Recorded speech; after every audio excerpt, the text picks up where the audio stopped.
Clip number 133، اس میں آپ انشاءاللہ قرآن پاک کی سورہ آل عمران کی آیت نمبر 105 سے 107 کی تلاوت، ترجمہ اور تفسیر قرآن صراط الجنان سنیں گے۔ بسم اللہ الرحمن الرحیم۔ ترجمہ، اللہ کے نام سے شروع جو نہایت مہربان رحمت والا ہے۔ وَلَا تَكُونُوا كَالَّذِينَ تَفَرَّقُوا وَاخْتَلَفُوا مِن بَعْدِ مَا جَاءَهُمُ الْبَيِّنَاتُ وَأُولَئِكَ لَهُمْ عَذَابٌ عَظِيمٌ۔ ترجمہ، اور ان لوگوں کی طرح نہ ہونا جو آپس میں متفرق ہو گئے اور انہوں نے اپنے پاس روشن نشانیاں آ جانے کے بعد بھی آپس میں اختلاف کیا، اور ان کے لیے بڑا عذاب ہے۔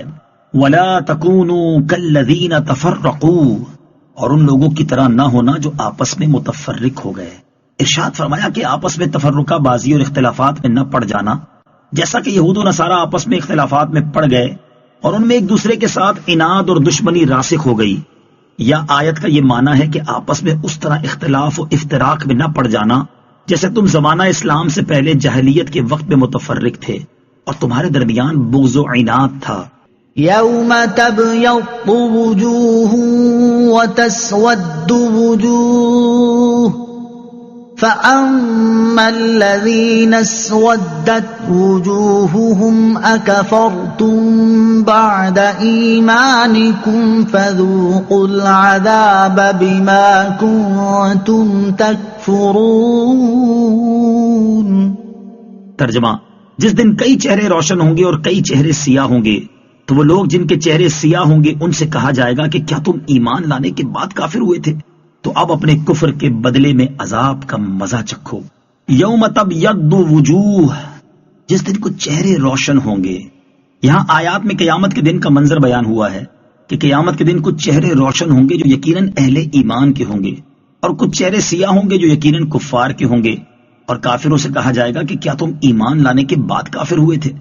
تو اب اپنے کفر کے بدلے میں عذاب کا مزہ چکھو۔ یہاں فرمایا کہ ایمان کے بعد کافر ہوئے تھے، اس سے اگر تمام کفار کو خطاب ہے تو اس صورت میں ایمان سے روز میثاق کا ایمان مراد ہے کہ جب اللہ تعالیٰ نے ان سے فرمایا تھا کیا میں تمہارا رب نہیں ہوں، تو سب نے بلا یعنی کیوں نہیں کہا تھا اور ایمان لائے تھے۔ اب جو دنیا میں کافر ہوئے تو ان سے فرمایا جاتا ہے کہ روز میثاق ایمان لانے کے بعد تم کافر ہو گئے۔ امام حسن بصری رحمت اللہ تعالی کا قول ہے کہ اس سے منافقین مراد ہیں جنہوں نے زبان سے اظہار ایمان کیا تھا اور ان کے دل منکر تھے۔ حضرت اکرمہ رضی اللہ تعالیٰ عنہ نے کہا کہ اس سے مراد اہل کتاب ہیں جو رسول اکرم علیہ الصلوۃ والسلام کی بعثت سے پہلے تو حضور اقدس صلی اللہ علیہ وسلم پر ایمان لائے اور ظہور کے بعد آپ علیہ الصلوۃ والسلام کا انکار کر کے کافر ہو گئے۔ ایک قول یہ ہے کہ اس کے مخاطب مرتدین ہیں جو اسلام لا کر پھر گئے اور کافر ہو گئے۔ ان سے کہا جائے گا کہ اپنے کفر کے بدلے اب عذاب کا مزہ چکھو۔ وَأَمَّا الَّذِينَ ابْيَضَّتْ وُجُوهُهُمْ فَفِي رَحْمَةِ اللَّهِ هُمْ فِيهَا خَالِدُونَ۔ ترجمہ، اور وہ لوگ جن کے چہرے سفید ہوں گے وہ اللہ کی رحمت میں ہوں گے، وہ ہمیشہ اس میں رہیں گے۔ ففی رحمت اللہ، تو اللہ کی رحمت میں ہوں گے، یعنی اللہ تعالیٰ کی اطاعت گزار مومن اللہ تعالیٰ کی رحمت کی جگہ جنت میں ہوں گے اور وہ ہمیشہ اس میں رہیں گے۔ اللہ تعالیٰ اپنے اطاعت گزار اہل ایمان کے بارے میں ایک اور مقام پر ارشاد فرماتا ہے، لِلَّذِينَ أَحْسَنُوا الْحُسْنَى وَزِيَادَةٌ وَلَا يَرْهَقُ وُجُوهَهُمْ قَتَرٌ وَلَا ذِلَّةٌ اولئک اصحاب الجنة هم فیہا خالدون۔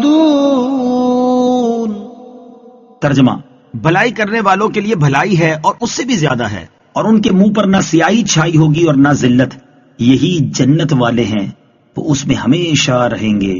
وجوہ یومئذ مسفرہ ضاحکۃ مستبشرہ۔ ترجمہ، بہت سے چہرے اس دن روشن ہوں گے، ہنستے ہوئے خوشیاں مناتے ہوں گے۔ قیامت کے دن روشن چہرے والے لوگ روشن چہرے والوں سے مراد کون لوگ ہیں؟ ان روایات کی روشنی میں دیکھیں، تفسیر در منصور میں ہے، حضرت عبداللہ ابن عباس رضی اللہ تعالیٰ عنہما اس آیت تبیض وجوہ وتسود وجوہ کے بارے میں فرماتے ہیں، تبیض وجوہ اہل السنہ والجماعہ وتسود وجوہ اہل البدع والضلالہ، یعنی قیامت کے دن اہل سنت کے چہرے چمکتے ہوں گے اور بدعتی و گمراہوں کے چہرے سیاہ ہوں گے۔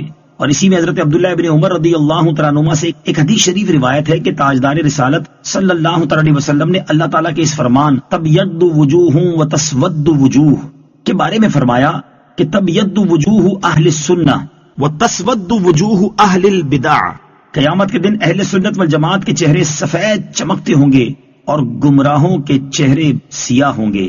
اور ایک دوسری روایت میں ہے کہ جو کہ حضرت ابو سعید خدری رضی اللہ تعالیٰ عنہ سے مروی ہے کہ حضور سید المرسلین صلی اللہ تعالیٰ علیہ وسلم نے یہ آیت کریمہ تبیض وجوہ وتسود وجوہ تلاوت فرمائی اور فرمایا تبیض وجوہ اہل الجماعات والسنہ وتسود وجوہ اہل البدع والاہواء، یعنی قیامت کے دن اہل سنت و جماعت کے چہرے سفید چمکتے ہوں گے اور بدعتی و گمراہوں کے چہرے سیاہ ہوں گے۔